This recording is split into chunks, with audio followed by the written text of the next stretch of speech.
আরজি করের বিচারের দাবিতে বিচার পেতে আলোর পথে কর্মসূচি বাংলা জনগণের।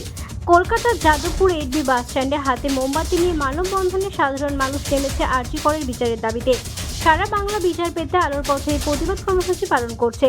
আরজি করের নারকীয় হত্যার বিচারের দাবিতে 14 আগস্ট মধ্যরাতে রাত দখল করো মেয়েরা। এই প্রতিবাদে সাধারণ মানুষ পথে নেমেছিল।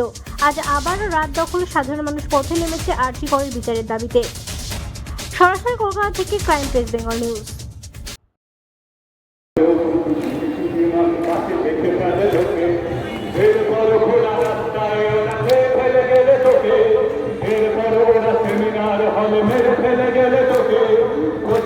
শুধু থামা চাপা দেবে আত্মহত্যা বলে চিৎকার করবে, দেখি কত দূর বলা যায়।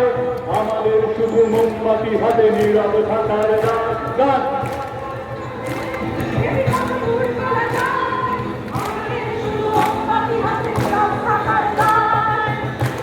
করবে,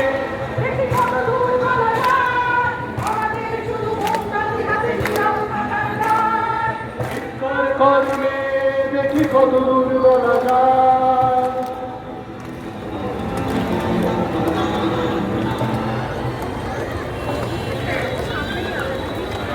সকল প্রতিবাদে থাকুন, সংগ্রামী অভিনন্দন সকলকে। আমাদের মধ্যে যাদবপুর বিশ্ববিদ্যালয়ের প্রাক্তন ছাত্রীদের মধ্যে কৌশিকী রয়েছে। কৌশিকী আমাদের এই সংগ্রামকে আরো এগিয়ে নিয়ে যাওয়ার জন্য দুটো কথা আপনাদের সামনে বলবে। তারপরে আমাদের মধ্যে প্রাচ্য আছে, প্রাচ্য চলে আসবে। আমি কৌশিকীকে একটু ডেকে নেব।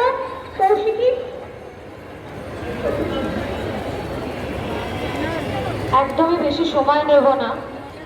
আগামীকাল সুপ্রিম কোর্টের হিয়ারিং এর কথা ছিল।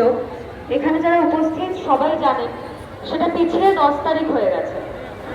আসলে বিচার ব্যবস্থা পিছিয়ে যাচ্ছে দিন দিন। আমরা যারা যাদবপুর বিশ্ববিদ্যালয়ের প্রাক্তন ছাত্রছাত্রী, সদ্য কিছুদিন হলো যাদবপুর বিশ্ববিদ্যালয় থেকে বেরিয়েছি। আমরা কয়েকজন মিলে ঠিক করেছি যে যেখানে যেভাবে, যে মর্মে, যে ভাষায় প্রতিবাদ প্রতিরোধ গড়ে তুলছেন, তারা সবাই আগামী 9 সেপ্টেম্বর ঢাকুরিয়ায় দক্ষিণাপনের ঠিক উল্টো দিকে আমরা একটি মাস কনভেনশনের আয়োজন করেছি, যাতে বিভিন্ন স্তরের, বিভিন্ন শ্রেণীর মহিলারা, কুয়ার মানুষরা তারা এসে তাদের অভিজ্ঞতা